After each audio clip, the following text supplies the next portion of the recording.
to take it. I'm good. Sure will. I know we on right now. We on live right now, but that's what I was just asking you. How long has it been that we've known each other, right? So, Hmm. I think it was 2015. I think it was 2015. No, you said no. You said it was before that. Well, I came up in December of 2014, but I think we met officially January of 2015. January 2015, 2015. Yeah. And you said, I know, I know we're going to talk about it later on. Tell me, so it was then, like 1 month later, that what? Tell me the story about the about the nail or something like that. Yeah. So when I was in St. Croix in like November, I was helping a friend move, Mm-hmm. and when we moved the mirror, one of those mountain nails fell to the ground, and I stepped on it. I had on Jordan slippers with white socks. Thank God for that. And this thing was in the slipper, and every time I would walk, it would be sticking me at the bottom of my feet. Hey, But I had a retinopathy in the foot, so I wasn't feeling stuff. And um, I got home, took my slippers off. I'm taking my socks off, and there's blood all over it. I'm like, what? So I wait, go put my wait a foot in the minute, wait a mirror. minute. Let's start the show. Let's start the show. Let's let's start the show. Let's start the show. We coming now. Let's start the show. Here we go. No And for those problem. who are out there, please subscribe to us. Those who are on YouTube, subscribe to us, or on Facebook, follow us. Either way it goes, we're gonna start in a minute. Right now, here we go. Welcome to Managing Stress, Anxiety, and Depression, the MSAD podcast, a production of Critical Mental Health. You're listening to Patrick Graham, who specializes in trauma healing and expresses a love for mental health management. Join us as we explore expert interviews, personal testimonials, and evidence-based discussions that empower you to take control of your mental health journey. Whether you're experiencing challenges with cognitive health or simply passionate about mental wellness, there's something here for everyone. Let's get started. Please note that the content of this podcast is intended for informational purposes only and should not be considered medical advice. Always consult with a qualified healthcare professional regarding any medical concerns or conditions. The views and opinions expressed by our guests and hosts are their own and do not necessarily reflect the views of MSAD or Critical Mental Health. Patrick Graham is of the Christian faith and an ordained minister in the Seventh-day Adventist Church. Thank you for listening.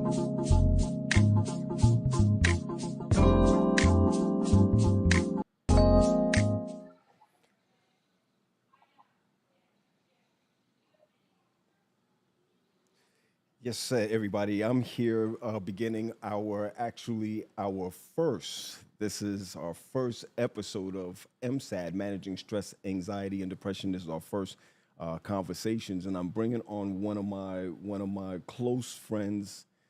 We've known each other now for about 10 years. Wow, for about 10 years, and we're discussing basically what he has gone through dealing with being an amputee. We know that being an amputee can often you can often experience, or they have when they go through a loss of limb. There's mourning, mourning, similar to you could mourn a body part, and this is something that I wanted just for him to discuss with us today, just what he has gone through. Some may have gone through some other experiences, but we want to talk about what he has gone through. You know, anytime anyone loses a limb, they sometimes go through depression. They can go through anxiety because of the loss of mobility or independence, and sometimes even have body image issues. Uh, Strange as it may be, people have discussed that with me before, but this guy is a little bit different. He's a little bit different, and I wanted to know how he made it through, or how he's doing, or how he's going through this whole process of him being a social guy. And actually, we even talked to each other. We both like introverts, but how he actually moves after his after his double amputee. He has resilience. He's a man of growth. And because of that, I said to him, "Hey, I'd like you to start off our episode one, uh, MSAD, Managing Stress, Anxiety, and Depression. This is called Conversations, and I wanted him to jump on with us. I wanted you to know that if you are a part of this or want to be a part of this or you have any questions for him at all, please call in. The number will flash up on the screen. And we just want you to be a part of this conversation because it's going to help somebody else. And if you are an amputee, also, if you have been through it, please join us. But I want you to give me a great welcome, or give a great welcome to my man, Sherwin. Sherwin, I'm learning to do this whole thing. I hate to use you as a guinea pig, but you, episode one. You're episode one. Hey, there's no problem, man. You know I'm here for you. I hear you. Episode one, man. And we were just talking about that. I mean, we were talking in the background in the green room about how this whole thing really came about, how it really happened. In our conversation, you were even discussing the Jordan slipper. Now I know you. Yeah. Now I know you for having you're a sneakerhead. Big time. I know I'm not, but I'm saying here you are. You a sneakerhead. You tons of sneakers. You know every brand coming and going and all of that. And now here we are with a situation. And I think you said January 2015. They take 2 toes. Talk to me. Yep. Talk to me. How So that process? so let's wind it back a little bit. So the first thing started in 2005. In 2005 was my first surgery where the artery in my left leg literally died. And they were supposed to just go in, take a vein, Right. put it in place, and everything was supposed to be good. It was supposed to be a 2-3 hour surgery, and everything is good. So Orien's outside, I go in there for surgery, and I'm in there for like 5 to 6 hours because when they went to harvest the vein to put in place of the artery, the vein was dead as well. So they had to get another one. Wow. Yeah. And so it took a little longer. Wow. Now, with doing that, your artery is a natural pump. So whether you're sitting, you're standing, whatever, it's pumping blood up and down. With a vein now, there's no pump. So the only time blood is going up and down is when I walk or move my legs. So that was the first that started everything off in 2005. Wow. Now, fast forward to 2014, I'm helping a friend move, and I take a mirror down, and one of those little tacking nails falls on the ground. I don't realize it. It gets stuck in my Jordan slippers, but the Jordan slippers have a thick sole. Yeah. So the nail is in there, and it's sticking the bottom of my foot every time I walk. I don't realize anything. I'm in this shoe all day, get home in the evening, taking my white socks off. Thank God it was white socks. I see all this blood. So I'm like, what is going on? Go in the mirror, look at the bottom of my foot. It looks like a pin cushion. Wow. So are you serious? Like a pin cushion, all these little holes from where it was sticking me. So I go to the foot doctor in St. Croix, and she says to me, we need to send you to the hospital right away to get you tested to see, when was your last tetanus shot? It was more than 10 years. Wow. So they gave me another one. She checked for an infection. I didn't have one at the time. She wanted to go in, but I was already scheduled to leave to come up here. Gotcha. So to join my family. And I said to her, I really don't want to miss this, because she said, if I go in, you won't be going anywhere for at least 2 months. So I was like, nah, I don't want to do that. She said, okay, we'll find a doctor up there, and as soon as you get there, go see them, have them make an evaluation. Right. So Orion got a doctor. I got up here on the 18th of December, and I had the appointment 2 weeks later. So when I get to the doctor, he says, oh, you got a terrible infection in your foot. Wow. And the only way for us to mitigate it is to take your little toe. But as fate would have it, he goes in, realizes that's gone to the toe right next to the little toe. So both toes on my right foot, little toe and the one next to it, were gone in January. And That wasn't too bad, I guess mentally for me because I never lost my balance. I could walk. It Right. wasn't that So it that wasn't like bad. you. It wasn't like Yeah, like it. You could you were able to do without it. Basically, not a problem. correct, Still do whatever you correct. need to do. Go ahead. Go ahead. And the other good thing is nobody could see it unless I showed it to them. Gotcha. So Gotcha. it wasn't anything where you had to like, worry about if people saw you or if whatever the case was. If I Right. didn't tell you, you didn't know. Right. Um, so that was the first thing. But at that point in time, I said, you know what, this diabetes thing is a killer. So I need to start taking better care of myself. Um, but because diabetes is a lifestyle disease, Right. um, you you get strict, and then slowly but surely, as you start to feel better and stuff, you start to slip off the wagon again. Okay. Okay. Um, Okay. and so it finally caught up with me. That was 2015. Like 2016, Mm-hmm. I had this little occlusion on my the veins in my leg. Like Mm-hmm. my leg would just feel like it was super tired. Right. And so I went to the doctor, and they wanted to put a stent in, but then the doctor said, "No, we're going to do this roto-rooter thing." What? So that's where they go What? in. They go into your veins, Mm-hmm. into your groin, and they take this instrument and actually clear it out, clear the veins out. Okay. The messed up thing about that is, I guess they miscalculated the sedation, and while they're in there, this thing wears off, Patrick, No. No. No. No. No. No. and No. I No. wake up. No. No. No. No. No. Like while they're doing the procedure, you wake While up. they're doing the procedure, I wake up, and all I hear the nurse say is, "He's up, he's up." Man, listen, that thing was so much pain, but they quickly put me back in sedation. It didn't take Right. really long, Okay. and then they finished up. So when that was done, I felt really good. Mm-hmm. And I was just pretty much moving normal. Didn't have any other issues Mm-hmm. Mm-hmm.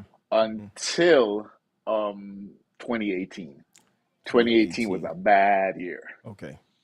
Okay. What was some of the things that now you mentioned diabetes? I heard you mention diabetes because some people will ask the question, well, what was it? I think we had a talk. I think sometimes when we hang out or we go places, somebody will ask, which war were you in? Or Thank you uh, for your service. thank you for thank you for your service. And right away it's like, I think me and you are different. I'd give them the cup and be like, put however how much you want to put in there. But you immediately tell them what's the first thing that you say to them if you get into that conversation with them about how it is. Well, usually for the thank you for your service, in the beginning, I would tell them I didn't serve or whatever. Right, And right, then I realized that people are going to say it no matter what. right. So I just say thank you, or I just keep it Keep moving. it moving. Hmm.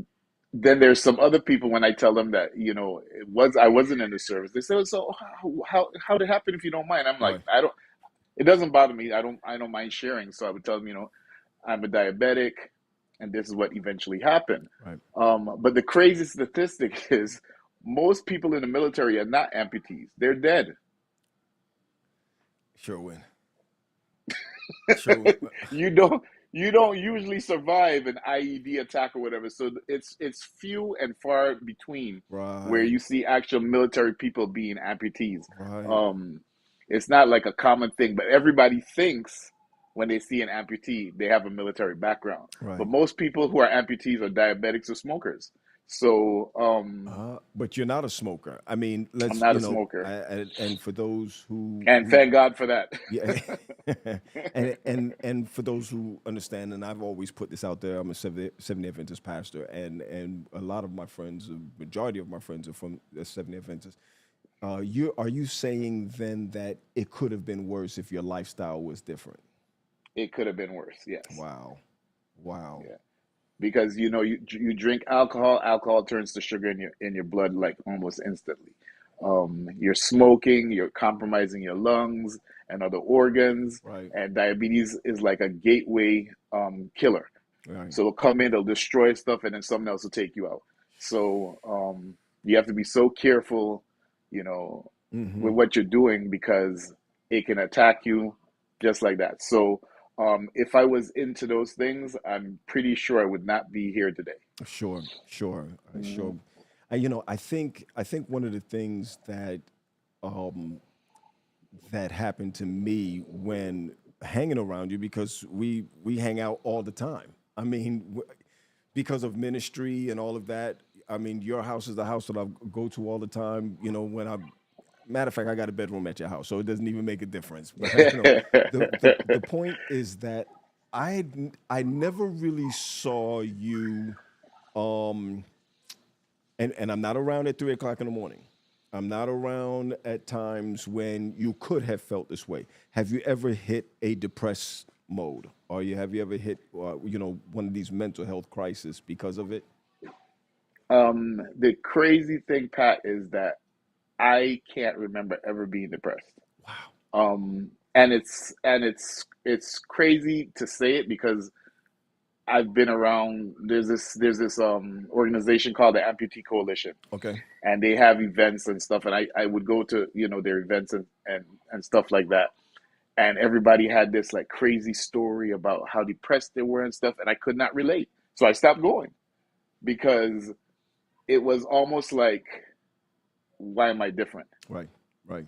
Why don't I have the same story they have? But I've never, even before I lost my legs, I've never been a negative person. That's right. I'm always positive. That's right. I'm always thinking there's a better way to do something. So I think that helped me through my journey because um, I am different. And I'm able to get over stuff really easy. Hmm. So, um, I got to throw this in because there's no script here, so let me just throw this in real quick. yeah, I yeah, yeah. remember, my dad is is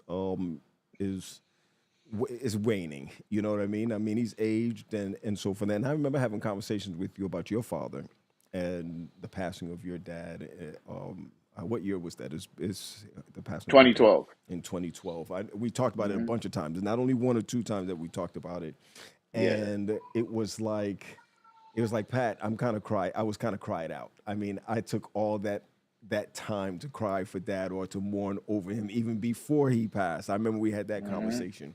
Do Hmm. you think it's some type of resilience that you just simply have, that when crisis comes around, or even this situation comes around, it's something that's built in you, or is it something that you did to be resilient and just say, I'm not going to be depressed over this? Is it?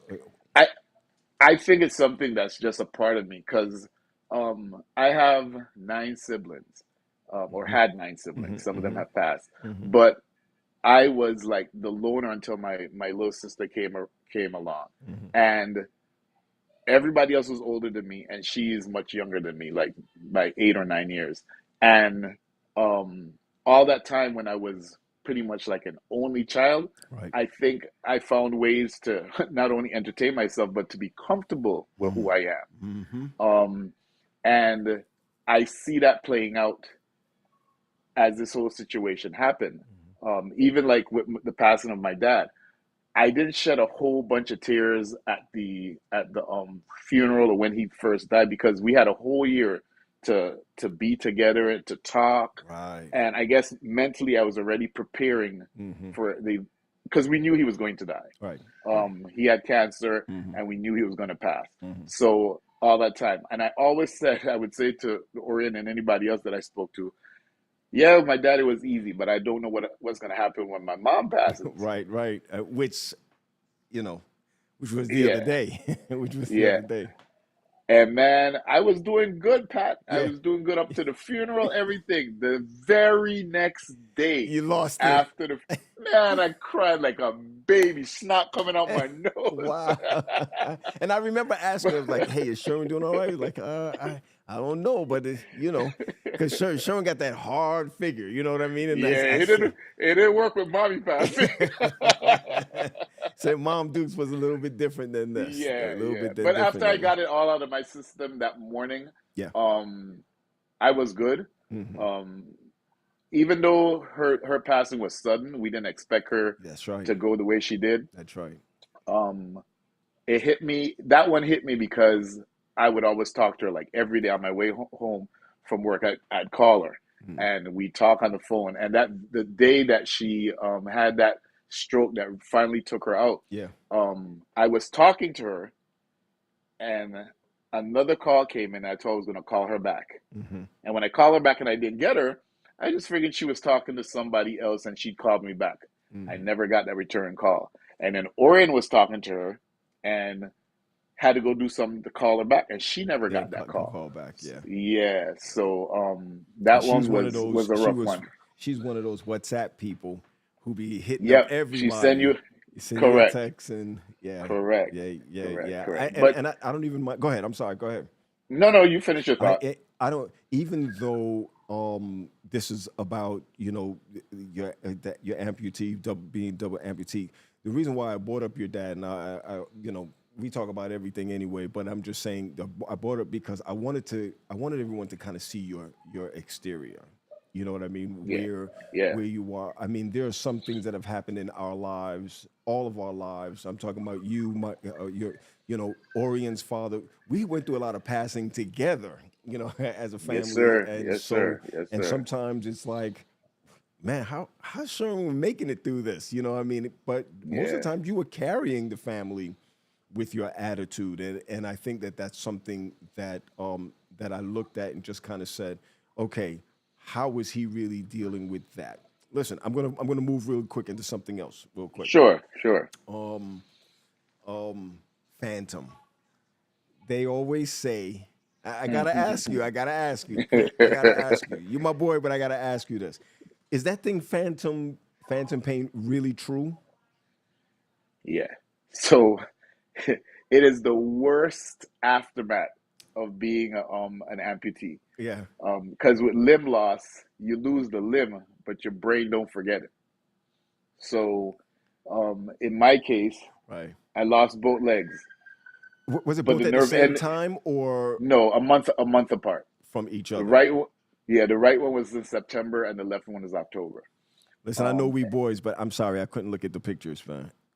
I know, I it's rough. I could, it was too. It wasn't too good for me. I just was like, listen, let me just remember the foot the way it was before. Yeah, Go ahead, man.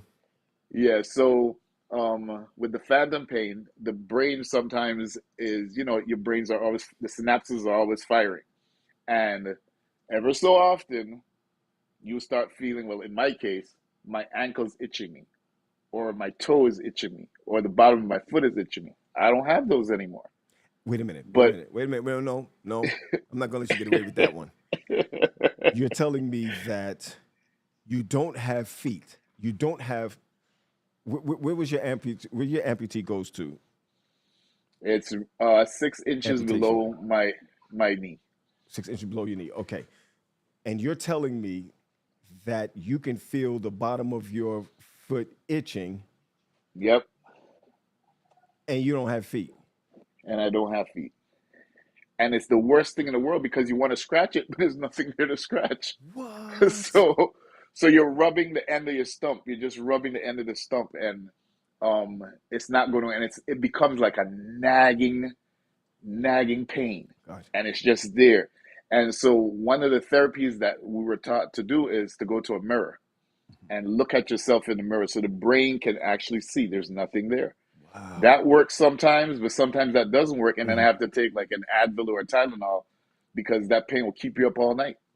It'll just stay there, just throbbing and throbbing and And you throbbing. So, feel the pain, but it's not there. but it's not there. Sherwin, my boy, you got me that's on why that they one. that's why they call it phantom Phantom pain pain. because there's nothing there, but it's Sh- you feel that pain. I gotta admit, you got me on that one because I can't fathom what it's like, and I'm not sure whether or not this is the same thing with an arm, or fingers, or whatever. I'm not sure what it is, but there's such thing as phantom pain. You're telling me, you're Yeah, saying there's such thing as yes, phantom I've pain. experienced it in both legs, and in the immediate aftermath of the amputation, I used to get it like maybe every month. Now, 6 years later, um, ever so often, I might get it like 3 times in a year, 2, 3 times in a year. But it used to be more frequent in the beginning. All right. Honest question. We talked in the beginning about you being a sneakerhead. Hmm. I mean, you had the latest and the greatest, the Jordans, the all of that. Yep. How do you replace your hobby, your investment?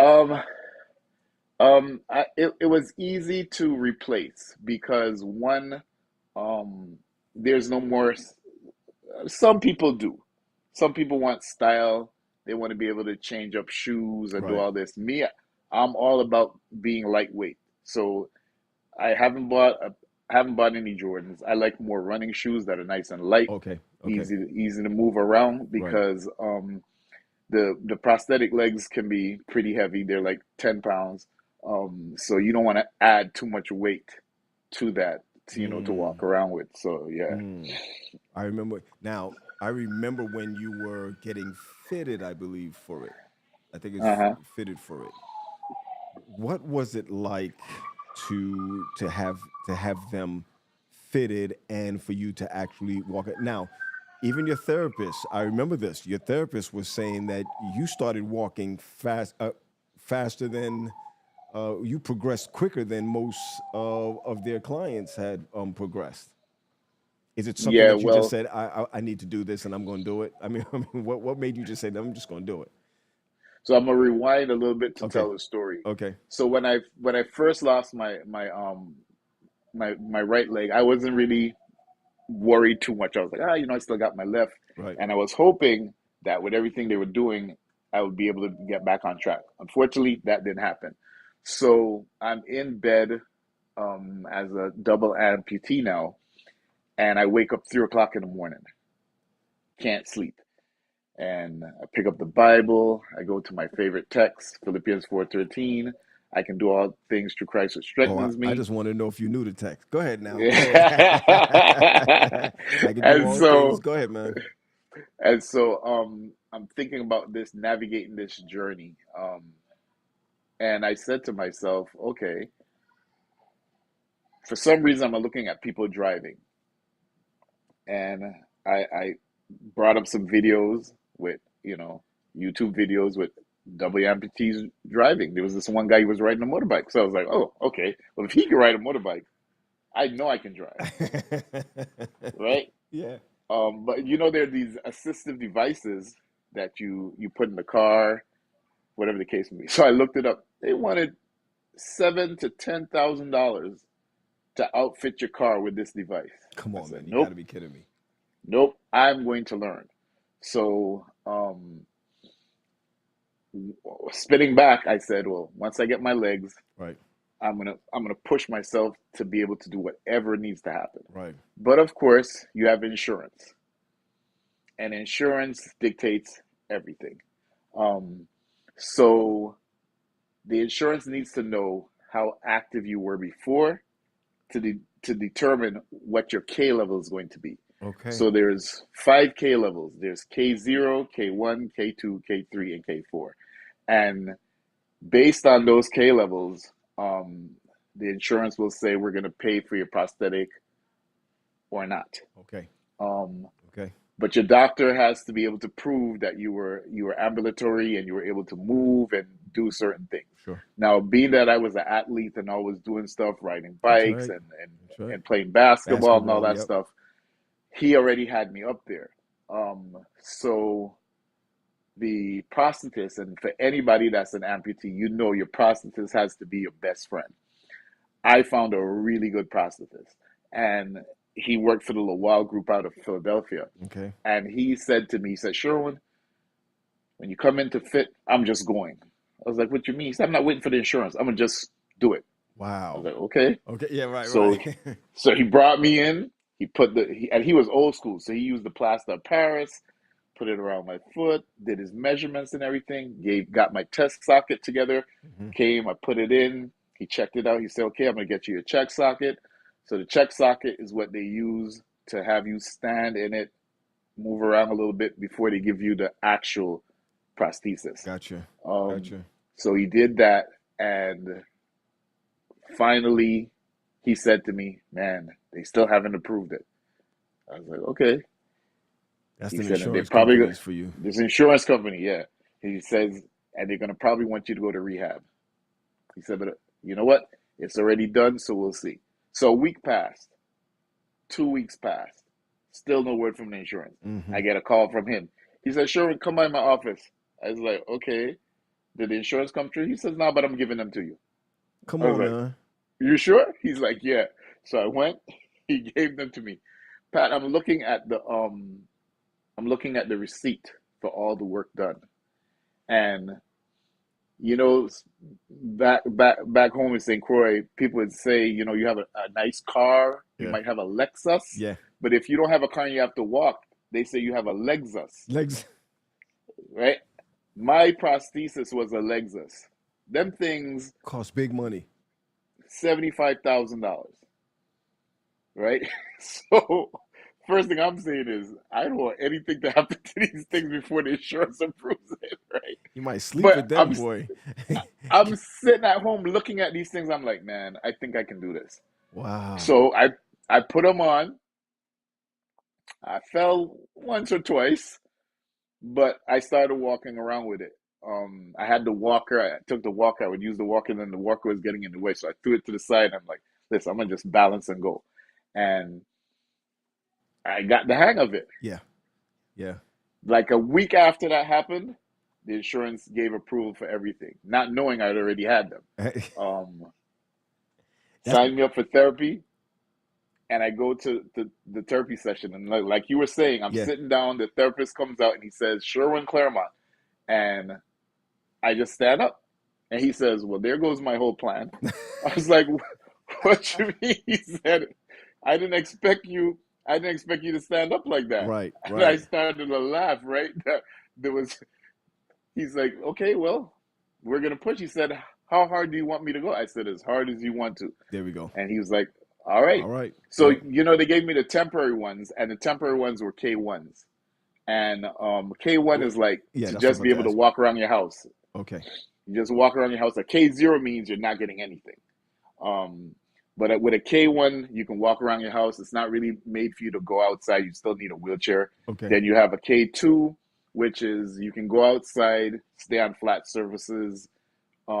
There's not that much hydraulics in the ankle Right. area of the prosthetic. Right. Then there's a K3, which means you can walk on any type of surface. You can go up hills, you can come down hills. Mm. The hydraulics are made to like slightly bend and do everything. And then there's the K4, which is, if you guys remember the guy Oscar Pistorius, The who guy who was was who okay. killed his girlfriend. Yeah, Yeah, I wasn't gonna say it, but I'm glad you said it, so I didn't have to say yeah, it. But yeah, yeah, yeah, out of yeah, South yeah. Africa, he was Yeah, running with and those. he's running and everything. So that's a K4. So most of those Olympic people in track and field Yeah, at the the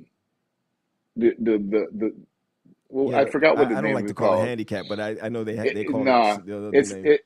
The correct word is disabled, Yeah, but yeah, I don't like that word either. yeah, But when they're out there doing that, yeah. those guys are K4 level. Mm-hmm. Um, Mm-hmm. so after I went through everything with him for like, I think I was in therapy for 2 months. Um, his recommendation was a K3. He was going to give me a K4, but it He, was Chris had just told us Paralympics. Paralympics. Paralympics. There Yep. you go. Thanks, That's Chris. the right word. Yeah. Um, the K4 level, there was one more thing I would have needed to do, and he didn't have it at his facility. Mm-hmm. So he was like, if you want to go over to, and it was all the way into Philly and all that. And I was like, yeah, this Right. is good. This is good. Right. So I got my temporaries and everything, and then got a big shock because, and you remember this, I was at your house, we're talking, and when I had my legs, I was taller than you. Yes, boy. And I'm talking, I'm like, why is Pat taller than me? Right? Listen, So, I remember that. you Hey, remember that, Jillian. right? There's Jillian. Hey, cuz. Much love from Trinidad. You know who that is? Yes, yes. Jillian. It's true. Sherwin, we were at the house. It's true. Yeah, I forgot what it was. And you were like, no. No. something Me and right. Pat, we looking at each other. I remember that. What happened after that? You were like, nah. So when I went back to Pennsylvania, I went to my prosthetist and I said to him, um, I was 5'10" before, but I think I'm shorter now. He said, oh yeah. We put you at 5'7", 5'8", so Right. you get your balance and be able to move around, and then Right. we'll Because put I'm you up 5'7". to That's whatever. why you Sherwin was like, Yeah, mm-mm. something Mm-mm. ain't right Yeah. here. So after like about a week, he put me at 5'10", and his goal in his crazy mind, because my process is a comedian. Yeah. He says, Sherwin, I'm going to take you to 6'4". I was like, that is not going to happen, sir. I'm not going to 6'4". But I think the It's six tallest he four. has ever put me, and you remember this, Pat, is 6'2". I think I Um, remember that because yeah. Natalie, I think that you were standing next to Natalie and Natalie was like, Sherwin, Sure, you're taller. you I remember that. I remember Yeah. that. I remember So that. he took me up to 6'2", and then I played around with it for maybe like 6 months. Orion kept complaining, "You're too tall, you're too tall." But then Yeah. I came back down to my regular height now. So What's and the your height thing now? is, It's what, five? It's 5 or 6? this about 5'10" and a half, Okay, because okay, of okay, okay. the platinum pole that they use for the foot. Just remember I have them right here. So this pole right here, this whole area is platinum. This is carbon fiber. This is why these things are so expensive. And then the foot piece here, this little joint here has hydraulics in it Okay. that can give you that tilt this Right. or that way. So this pole can be adjusted to go up or down. And Okay. being that it's the pin lock system versus the suspension, it is so much. And I'm going to explain. I saw your face. Okay. Yeah. Yeah. Um, Penlock. um, the first set when I first got the prosthesis, it was suspension. So it's just like a rubber up your leg, and it suctions to your leg, and then you go. But the only thing with that is if you're trying to drive, Right. your foot kind of bounces around Right. because the entire joint is covered with this sleeve. Yeah. However, with the pin lock, you have a. I'll back up so everyone can see. You have this system here with this little Okay. serrated pin, Okay. and then Sure. And that the made me feel a pin little X-rated. But go ahead. Do it. and then the pin goes into a little hole you can see Ah. in there. Yeah. So Gotcha. once it goes down in there and it locks, it's not coming back up. That's it. That's Yeah, it. that's it. But then you have freedom of your joint. So you can bend your knees and everything. So when you're driving, it's easier to drive. You don't have to worry if you go over a hill, your foot kicking up into the air and all that Right. stuff. Right. No. Right. So It'll, you it'll, actually feel it. I mean, you can yeah, feel when you make the move. So I mean, and you drive. I mean, correct. come on, you drive all the way all around the place, man. So Yeah, Daryl yeah. was saying that science is amazing. I got you, Daryl. Thanks for that. And I don't know if you saw what he said before. He said 6'2". He's like, man, you in the clouds. Yeah. He said, man, you in the Yeah. clouds. Listen, I just want to put it out before we continue on here that there may be someone who's on right now as we're on live that probably would like to call in, ask you a question or even just say, hey, man, hailing you up. But the number is 301-969-8375. One more time, the number is 969-8375. We have Krissa who's here with us also. She's going to be with us coming up really soon. Krissa, she says, I'm learning a lot today. I'm learning what I'm doing here too. I'm learning a lot today. So, so we want to thank you, man, for that. But I you know what I'm about to get into because you guys made me feel crazy uncomfortable. I'm sorry, Sherwin. I gotta go with it because there were times, and I have to be honest with you. There were times that I did not want to go to the house because I didn't know what to say. And this is in the beginning. This is not. Hmm. Hmm. We families now, so it doesn't even matter. I mean, good grief, right? So, I think one of the first times that, and I'm gonna, I know this that it's sort of comical, but it wasn't comical for me when the family basically embraced it. The family embraced, and when I say the family, I'm talking about the whole family. You have. Man, I probably should have done this in the beginning. You're married to Sherwin Clarmont, used to be Fleming from St. Croix. 3 wonderful kids. Brianna, Brandy, my favorite, and and Brandon, three of them, and we're talking about when this happened. They were coming out of high school, going into college, type thing, right? Hmm. How do you think? How do you think they adapted to all of this? How do you think they came together Well, with all of this? if anyone knows me and you know me, Yep. Pat, I'm a big clown. I like to laugh, make Mm-hmm. jokes, and so Mm-hmm. forth. Mm-hmm. So when I lost my first leg, the very next day, and I think this is this might help someone. Um, you have to kind of change your mindset Okay. because whether you like it or not, you are no longer the same. You are not the same person you were before you lost your leg. And you have to change your mindset. The reason why I think a lot of people get depressed is they're still trying to think they're who they were before it happened. And that could be losing your leg, coming out of a bad relationship, That's right. doing many different things. That's right. You That's have right. to remember this is a new chapter. You have to change your mindset. You're not that person anymore. Right. And so the first thing I did, which I think helped me a lot, is I called up my boy Jared, Mm-hmm. Jared Douglas, Yeah. and Yeah. he used to cut my hair. Mm-hmm. And he said he wanted to come and see me. So I was like, sure, come through. He was nervous like everybody else. They don't know what to say, whatever Yep. the case may be. Yep. He came through. I was cracking jokes. He got comfortable, and I said, Jared, I'm going to cut everything off. He's like, what you mean? I said, cut all my hair off. He's like, you're going to go bald? I'm like, yes. And he says, okay, you sure? I'm like, yes. So he cut me bald. That's right. When What you came that here, you what had your hair. Yep. I remember. That's right. Mm-hmm. what that did for me is every picture you see with me with hair on my head, I had legs. And any picture you see with me bald, I don't have them anymore. So I lined up those two things together, and that helped me move forward in this new chapter as a different person because I am. I no longer have my legs. Sherwin, back in So, the day, I'm not going to say back in the day. Sometimes we see that when women go through something, they cut their hair. mhm, Maybe it's the new them, it's the new you, it's the new. But this is, even though you said there was an old you, and we got a call coming in real quick, but even though it's an old you, it's not a bad old you. It's just a new mhm, you. I knew you. Yep.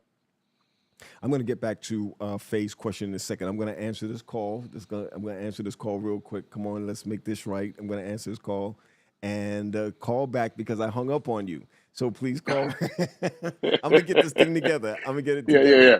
I'm going to get it together. Faye was just asking. Please call back. Faye was just asking, what was your experience with phantom pain? I know you said it before, but in a quick synopsis, bring it back to Sure. us. Bring it back to us. Sure. With the phantom pain, like I was saying before, it would feel like if my toe, my ankle, or the bottom of my foot was itching. And of course, I don't have those anymore. So I'm trying to figure out why is this thing itching me? So one of the therapies I was taught to deal with the phantom pain is to go in the mirror and look at yourself, look at your stump, so that your brain can see that the foot is not there. Right. And that worked, but sometimes that didn't even work, and I'd have to take a It's in your hood. Go ahead. oh, Mm-hmm. I'd have to take a Advil or a Tylenol Mm-hmm. just to get it to calm down Everything. and get some rest. Right, right. So that was Faye. That was Faye that was asking that. Listen, when you were saying what you're saying before, Wait, Faye, my classmate. Oh, yeah, what's up, girl? Faye, your classmate. All I remember Faye and Faye about her husband and the president, President Biden, because he had to take care of him. And am I talking about the right person? Yeah. Her husband's is a paramedic. That's right, the Yes. paramedic. Because anytime the vice president comes into St. Croix, he needs the paramedics with it. That's how I remember Faye. That's how I remember who Faye was. Listen, but Yep. Daryl comes up and Daryl says, what you were talking about, a mindset, he was like, that's a whole sermon right there. So Yeah. you know the deal. We're gonna write a sermon on that. I'm not preaching it. You go ahead and preach that. But you were talking about the haircut just now. Krista said, yes, I cut my hair when my parents died. So like you were saying, there's an old you and there's a new you. I'm going to go ahead Yeah. and take this call, Sherwin, and it's going to work out. Okay? I'm going to take Okay. this call. It's Let's going to go. work out. Caller, you're on the air. You're on the air. Go ahead.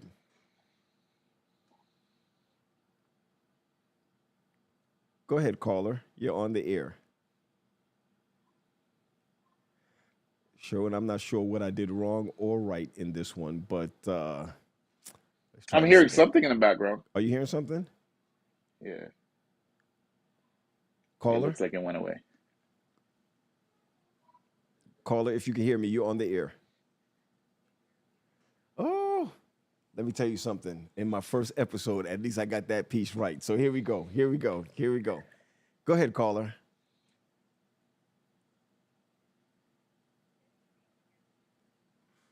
They're sounding really soft. I can hear them speaking, but they sound really soft. She said,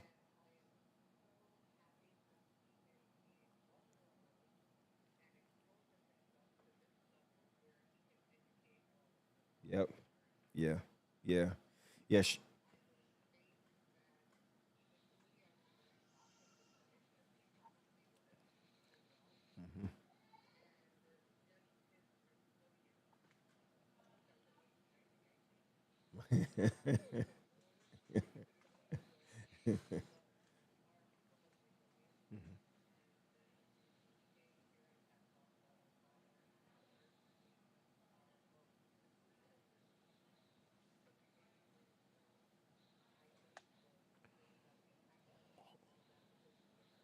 Ho- ho-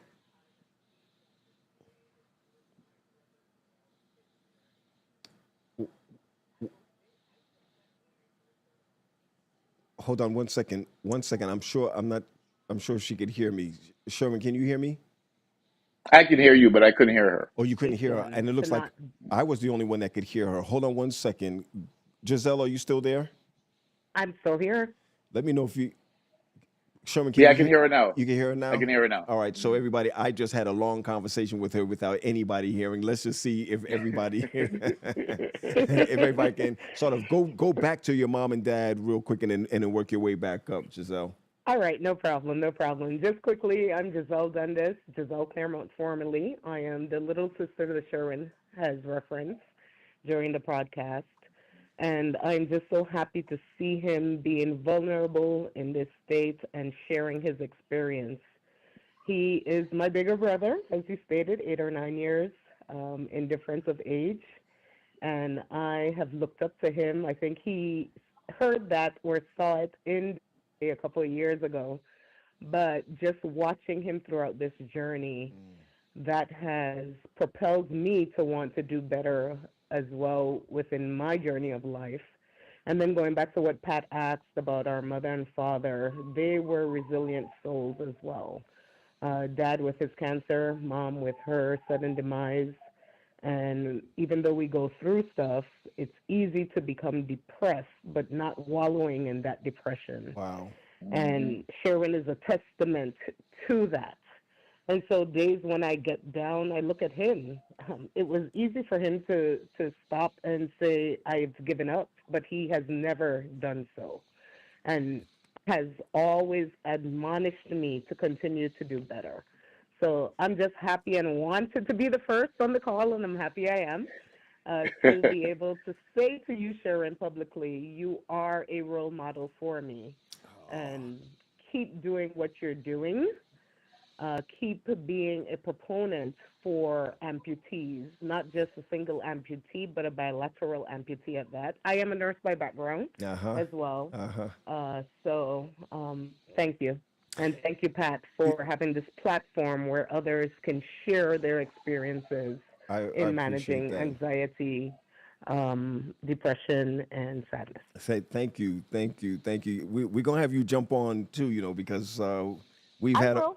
I will. we've had our little talks. We've had our little talks. Yes, yes. Awesome, And Sherwin awesome. did it for me. So, yes, I Hey, will. Sherwin, that means I can call her little sis, right? I can call her little sis. Yes, yes, That's yes, yes. right. That's right. I don't. We don't care how much money you make with your new business. We just Whatever, bye. we let you know you're still the little sister. You're still the little sister. See you now. By the way, real quick, how's it going out there in Florida after the storm? You good over there? It's going well, thank you. We were Okay. blessed. Good.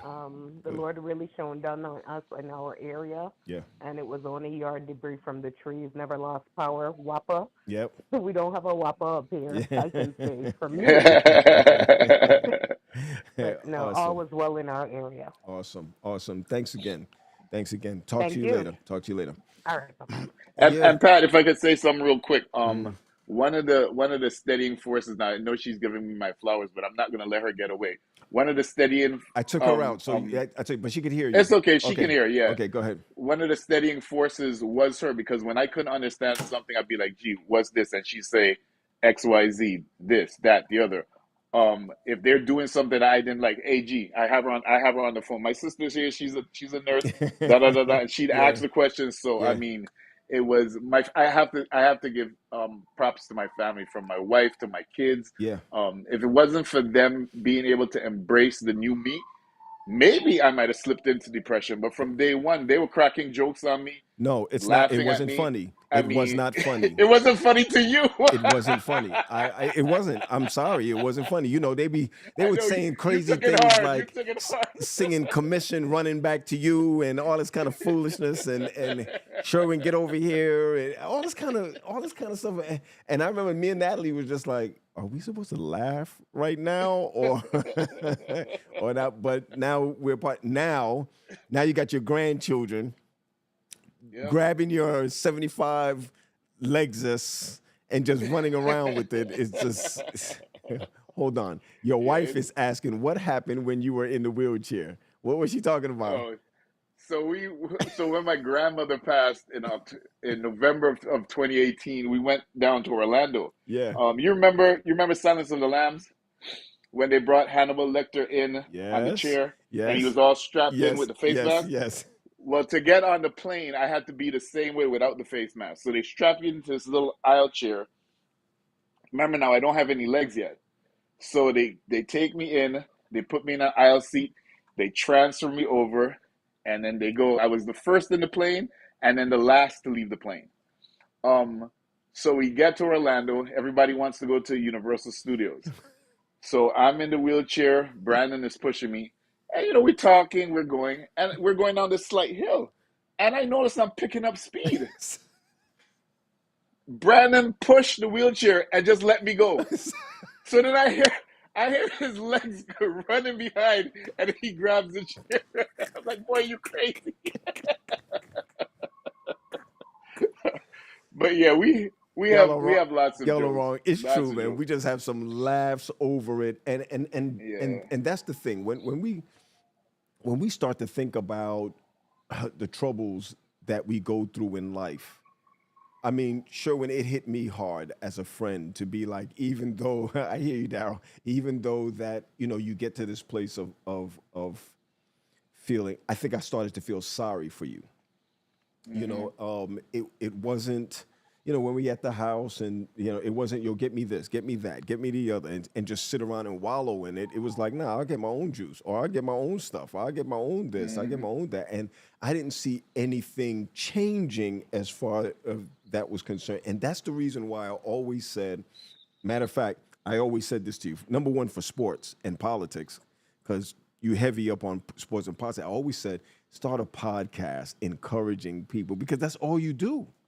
All you do is Yeah. encourage people. I mean, while we were working, matter of fact, the kids that we worked with at camp in Camp Danny Davis for the 7-8 weeks that we were there together, I'm PG over here. Every time I turn around, everybody's with Mr. C. So I'm saying you still have that in spite of what it was. Still playing with the little kids. The little kids are still coming around looking at like, wow, we call it bionic, you know what I mean? Or whichever, but I just think it was amazing, or it's always been amazing how you kept yourself up. I'm going to try to put this up here. It says, And quickly, oh, yeah, okay, no, go real ahead, quick, and I'll real tell you what quick. I was A. going to say. Hughes, my brother, Stallions for life. You show resilience with That's obstacles right. in life. That's Yeah, right. I've appreciated your mentoring, and you have helped me on how to view life as a competitor. Thank you, brother. Enough love.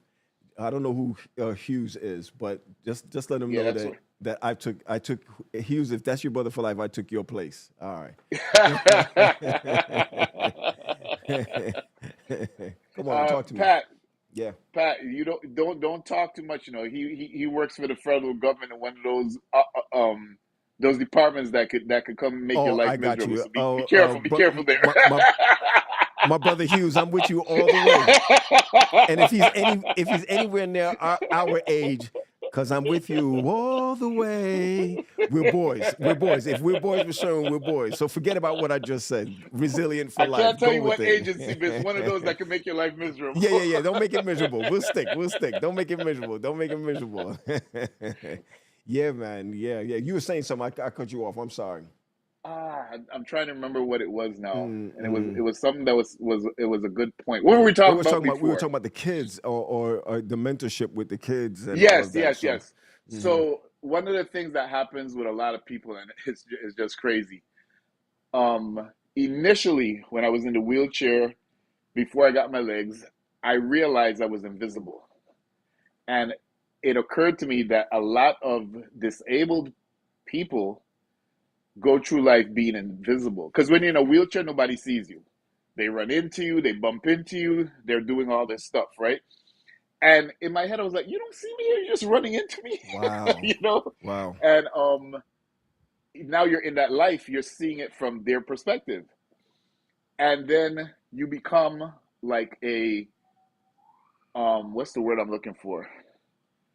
All eyes are on you when you have now these prostheses because you're different.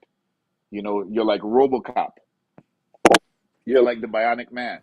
And Are you feeling down about it or no? You're not. no, no, no, no. I wasn't down about it, but what I realized is that people were staring at me, and I got to the point where before I would feel the eyes on me all the time. Now it doesn't even bother me. Gotcha. And kids and their parents, it's funny. So you'd have black kids, white kids, Hispanic kids, Asian kids, you name it.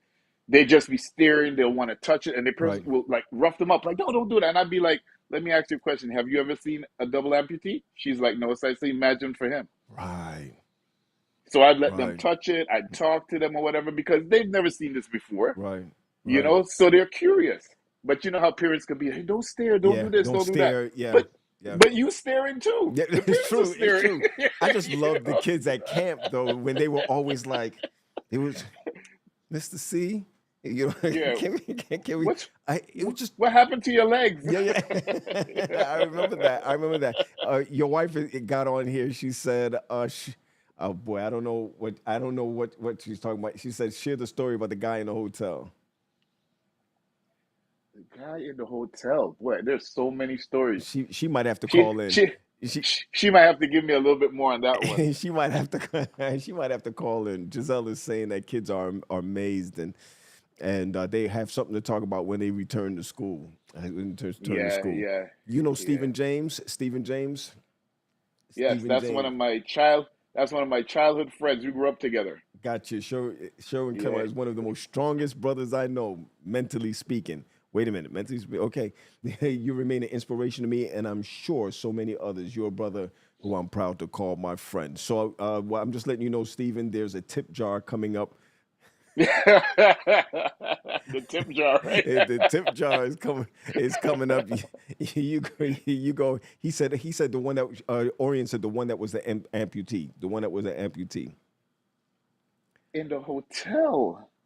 I'm going to tell Orion she Ah. might need it. Listen, Orion, you Yeah, might she need to need to call call in. in. You need to call in, Orion, because let me put the number back out there real quick for Orion. So the number, Orion, is 301 969 8375. 301 969 8375. Because I want to hear, I got to hear about this story. She said it was the one with the amputee. 301 969 8375. And I know we're live now, but I know that she's at the hospital with mom right now. So we're good. Everything's good. But But Orion, but I will give you a story. So one time I think it was at a car dealership, yeah. and Wait, hold on, Sherman. She again, calling in now. Let me see if let me grab her okay, first and see okay. which. Hold on. I think that yeah, this is her. Here she is. Hi, Orion. Hi. Oh, don't listen. You're So on. the Oh, hold on kid. one second. Let me say this right. Orion Claremont, you are on the air. Well, thank you for having me here. Let me proceed the show. But when you're in the hotel and the family of the guy, she saw you and then she asked you to come and talk to him because he was depressed and didn't want to move Oh, out and yes, all that yes, yes, stuff. yes, yes, yes, yes, yes, yes. Oh, Right. When you guys thought I got lost. Right. Yes, yes.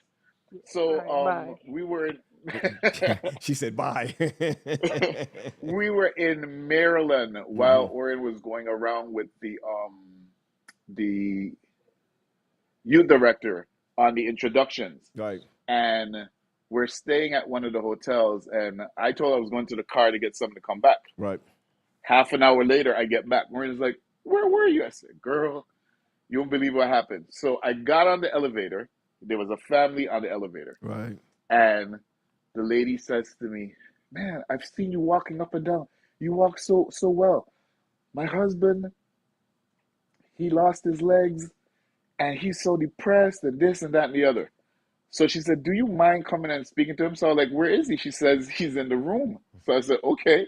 So I go to the room, Are you and serious? the man is there. And when I walked in, the man's face picked up right away, Pat. Come on, man. Come on. So I'm talking to him. I'm telling he was like about, so I'm 54. He was like 58, Hmm. 4 years older than me, Hmm. Hispanic guy. And he's from Puerto Rico. Hmm. So we're talking, Puerto Rico and the Virgin Islands are right next to each other. And I'm telling he used to play soccer, he used to play baseball, Hmm. and all these different things. And I'm telling him, listen, it's all here. If you still want to do it, just make up your mind you can do it. He wasn't fat, he wasn't out of shape, he was just depressed. Right. And I was like, you can get yourself in shape to do what you need to do and get yourself together. And he was like, yeah, yeah. But it's so hard. And I'm like, yeah, it's hard. But Yeah. you have an example. Look at me. Right. I said, if I can do it, you can do it. Yeah.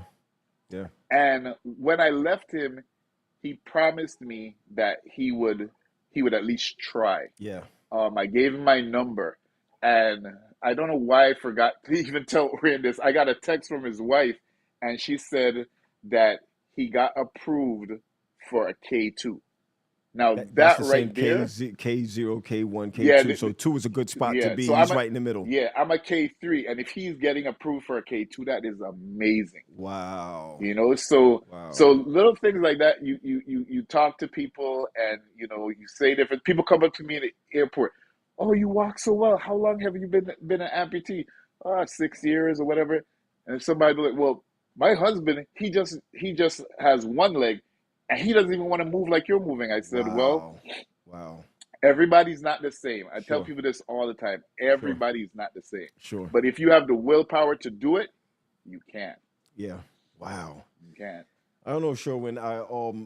You know, I look at this and I say to myself, I have my legs, I have my arms, I have, and remember now, depression goes a long way. It It can be does. about, and you can have anxiety about it because you kind of say to yourself, what am I going to do later on? What am I going to do in the future? I've never really heard you say that, but I know that people go through that because that's what anxiety is. Yeah. Anxiety Yeah. is the unsurety or the no trust of what's going to happen in the future, while depression, as we talked about before, is things of the past, etc. But I see you rolling, I see you moving, and not only that, but to be an inspiration to someone. I think that's deep. Listen, I'm going to ask you another question by the time we come back. I just Sure. want to go ahead and learn how to put my two disclaimers in, and then we'll come right back. Okay, we'll come Sure. right back. Sure. All right, everybody. To express our gratitude for your support. If you appreciate the content we provide and would like to support us as we continue delivering quality episodes, please consider making a financial contribution to msadtipjar.com. Your support, no matter the size, goes a long way in keeping this program running and accessible to everyone. Thank you for being a part of our community. Please note that the content of this podcast is intended for informational purposes only and should not be considered medical advice. Always consult with a qualified healthcare professional regarding any medical concerns or conditions. The views and opinions expressed by our guests and hosts are their own and do not necessarily reflect the views of MSAD or Critical Mental Health. Patrick Graham is of the Christian faith and an ordained minister in the Seventh-day Adventist Church. Thank you for listening. Yeah, listen, man. You know I had to throw that in there because we're gonna move. No, we're gonna move forward with this. I ain't got nothing to give you because you're my boy, but I want to be able to get to the point of bringing on people to talk about mental health. I want to bring on people to talk about how they're struggling and how they're making it through anxiety. I even have one of my doctors that's coming on to talk to us, but you're a total inspiration. One of the things I do want to ask you is, how did you see God? I even wrote it down here. How did you see God working in your journey of becoming an amputee, man? And we can go out on that. We can go out on that. So one of the things that I told you this before, you know how you see people going through stuff and they're quoting all these texts and Ellen White and they're doing all of this. And I used to always sit there and be like, man, I've never really had that kind of experience, right?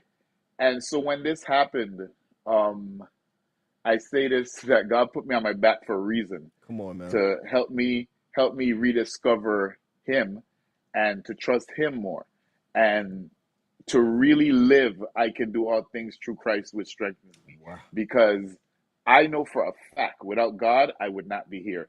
Because when you're at the point where you have sepsis taking over your body, and the only way for you to live, and this is one of the reasons why it was so easy for me to let go of my legs. I could have kept my legs and I would have been 6 feet under, but I wanted to live, so I had to get rid of them. And I mean, the gaping hole that was on the sides of my legs, and the doctors resectioning pieces every time I would go, and then being put in the hyperbaric chamber and being taken to 30 feet below sea level to try to induce the healing and all of that. God, all this time, was building up my mindset Come on, man. to just let it go, Come on. because when you go through all these things and nothing is working, I should have been depressed. And I remember after I lost my right leg, um, camp, well, it wasn't camp, but you guys were doing some training, Mm-hmm. and no one was home with me. I was home by myself, and I would go upstairs to my room on my butt with my other leg and just push myself up. Well, this one day, the sepsis was coming back, and I didn't realize it at the time. And it was like 4 o'clock in the afternoon. I went upstairs because I wasn't feeling good. I said, you know what, let me just go climb up into my bed.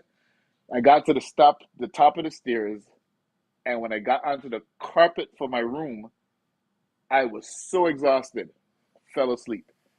When I woke up, the entire house was in darkness, because remember now, it was It was daytime day at that time. at the time I went up.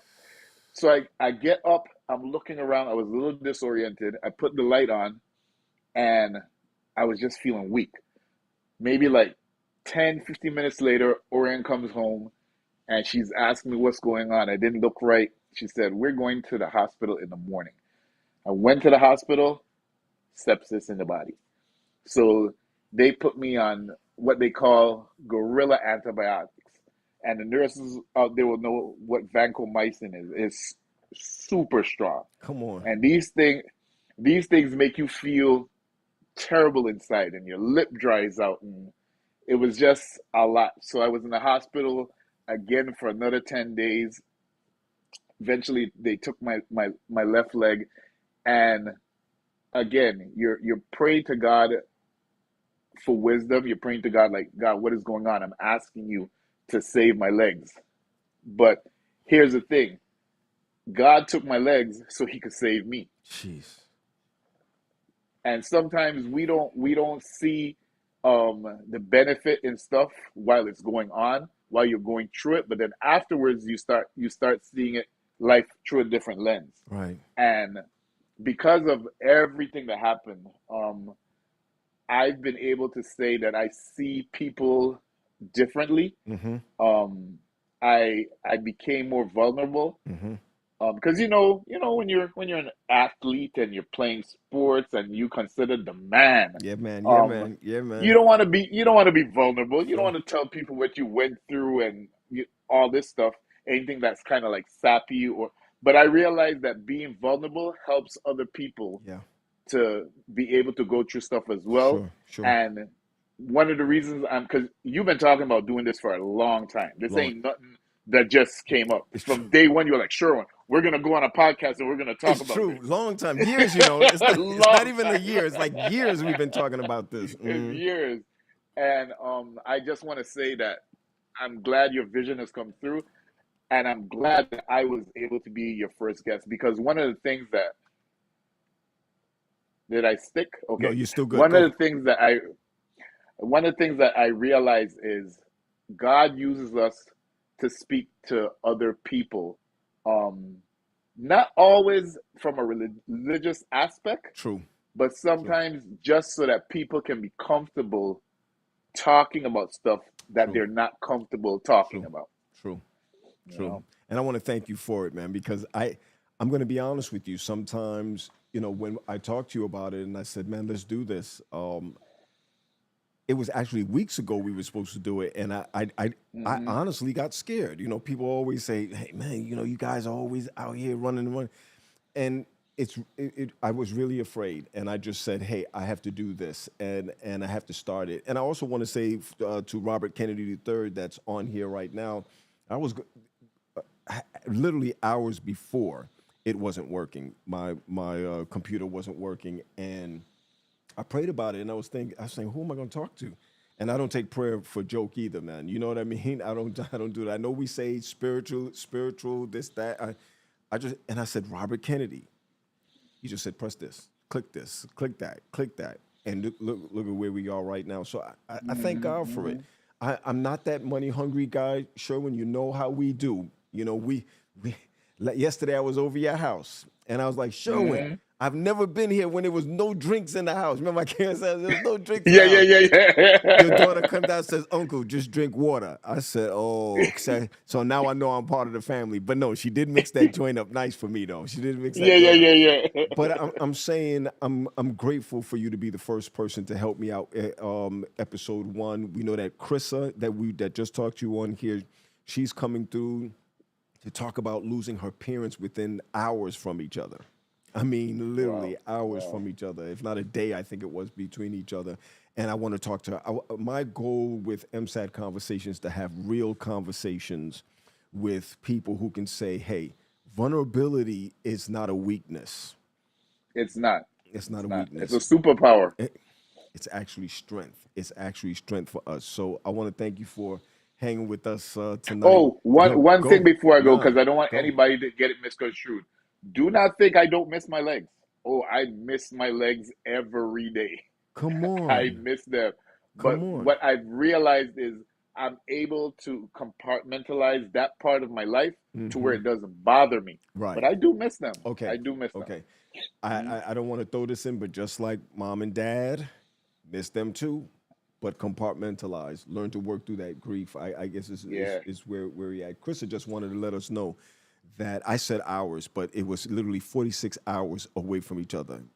That they Okay. both passed away, Okay. and I asked her to come on and talk to us because she does like vigorous workouts, do whatever she needs to do to get it back. So she's going to be one that's with us. Another friend of mine who have lost, I think, about 200 pounds is coming to talk to us also. But Sherwin, you inaugurated the beginning of something that I've been talking about for years.